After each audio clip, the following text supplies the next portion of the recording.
Yung 1/2 kilo pork natin na in-slice ng maliliit, pinakuluan po natin sa 2 cups of water. May konting asin and paminta. Ayan po yung halo natin sa ating laing. Hello po, it's me again, Lauren Del Cocina. Today po magluluto po tayo ng pork spicy laing. Ayan po, painitin na po natin ang ating stove.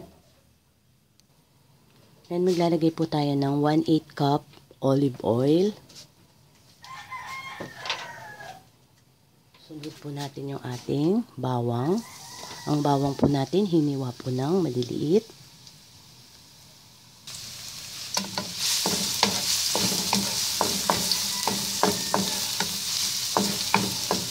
Lutuin po muna natin yung ating bawang. Sunod po natin yung ating sibuyas. Bali, 2 sibuyas po ito. Hiniwa ko po ng maliliit din.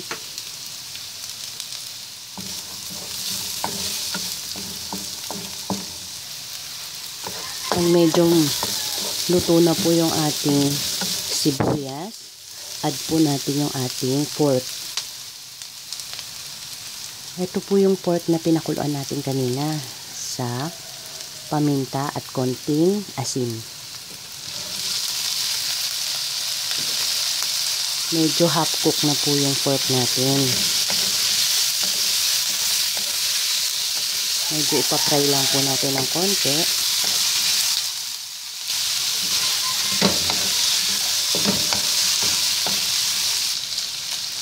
Then, add na po natin yung ating luya. Yung luya po natin ay inad-add ko. Maliit na luya lang ho to.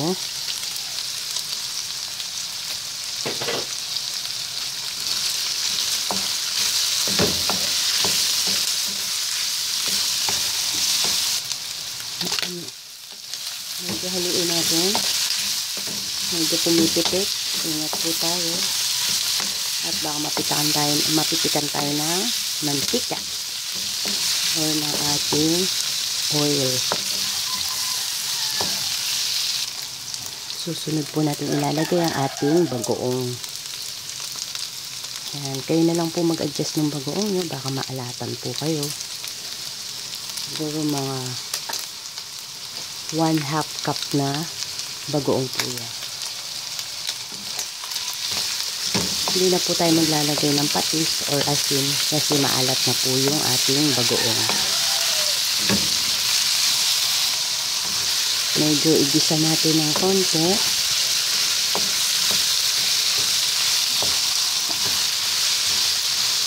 Ang ginamit natin na bagoong ay bagoong alamang.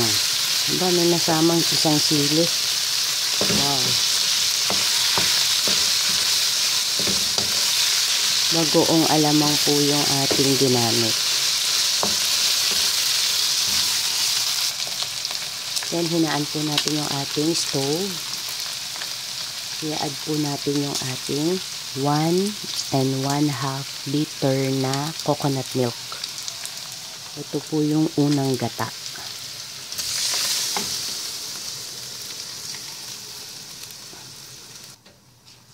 Yan, medyo haluin natin. 1 1/2 liters po na unang gata po yan ng coconut milk. Then nagtira po tayo ng 1/2 liter na coconut milk para po mamaya sa final natin. Pag medyo malapit na po maluto, saka natin ilalagay yung ating 1/2 liters na coconut milk. Yan, pakukuluin po natin yung ating gata until medyo lumapot po. Yan, takpan muna natin. Yan, medyo kumukulo na. I-add naman po natin yung ating taro leaves or yung ating dahon ng gabi. Yan po yung ating taro leaves or dahon ng gabi. Dried po siya. Nabili ko po ito sa palengke ng 60 pesos. Bali, 2 plastic po ito. Hindi ko lang alam kung anong sukat nito, kung ilang grams.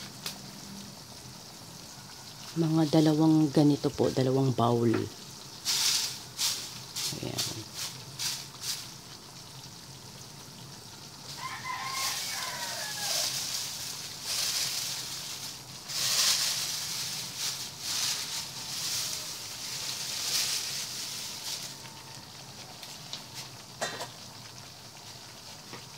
Ayan, ilulubog lang ho natin.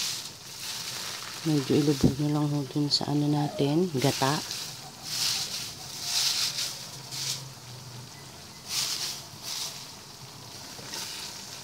Yan, mag-a-add tayo ng 2 cups na pork stock.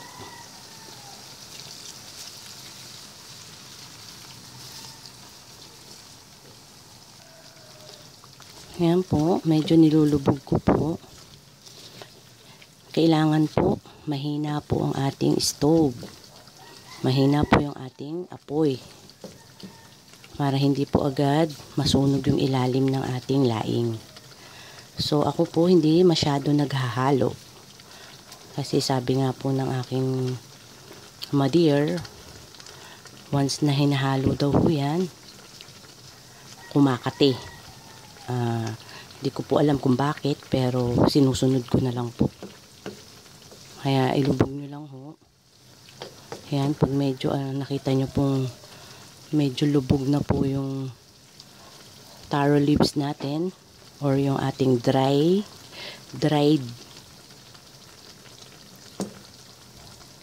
gabi leaves. Ayan. Pag medyo lubog na po, takpan po muna natin. Then, hayaan natin maluto yung ating dried gabi leaves. Then, check natin yung niluluto natin. Ayan, medyo kumukulo na. Add na po natin yung ating siling labuyo. Ang siling labuyo natin, 3 piraso. Hiniwa ko po ng maliliit. At 1 pirasong siling pangsigang. Hiniwa ko rin po ng maliliit. Ayan, medyo ilubog lang natin. Maglalagay din po tayo sa top ng buo, mga 2 o 3 buong siling labuyo at saka 3 pirasong siling pangsigang pag medyo maluluto na po.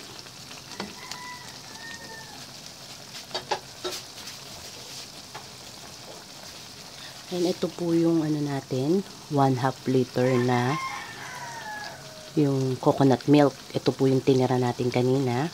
Ito po yung ilalagay natin sa huli. Maya po, add na po natin ito.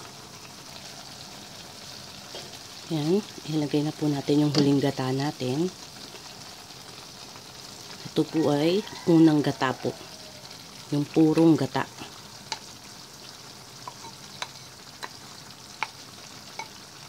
Fresh po na buhok na niyog yan.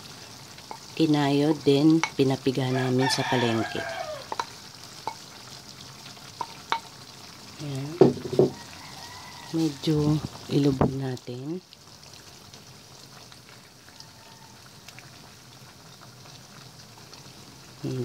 Mga 8 nyog po yung pinakayod ko, then pinapiga sa palengke.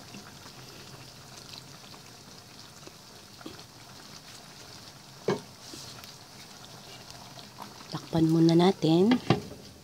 Hintayin nating lumapot palalo yung ating gata.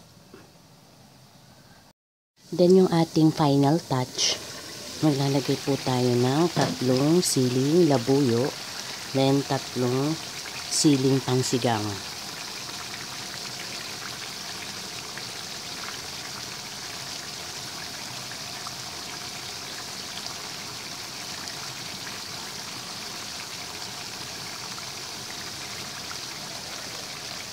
Yan, medyo iintayin po natin na medyo humiwalay po yung mantika dun sa gata. Yung malapot na malapot po siya.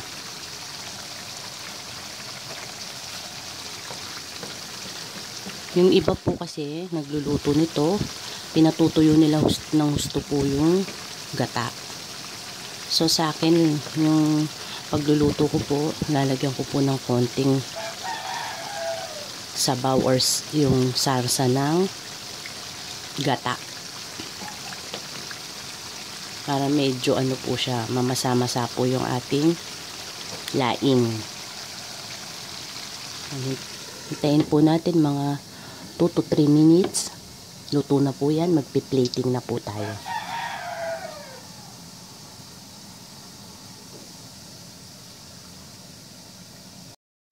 Then after po ng 3 minutes, humiwalay na po yung mantika dun sa gata natin at malapot na po yung ating gata. It means luto na po yung ating laing. Then ready na po yan for serving para po sa ating dinner or sa ating lunch. Sana po yung nagustuhan nyo, and thank you for watching Lauren Lil Kusina. Thank you po.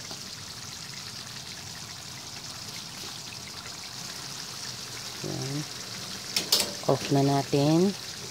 Then rice na lang ang kulang. Bye bye po.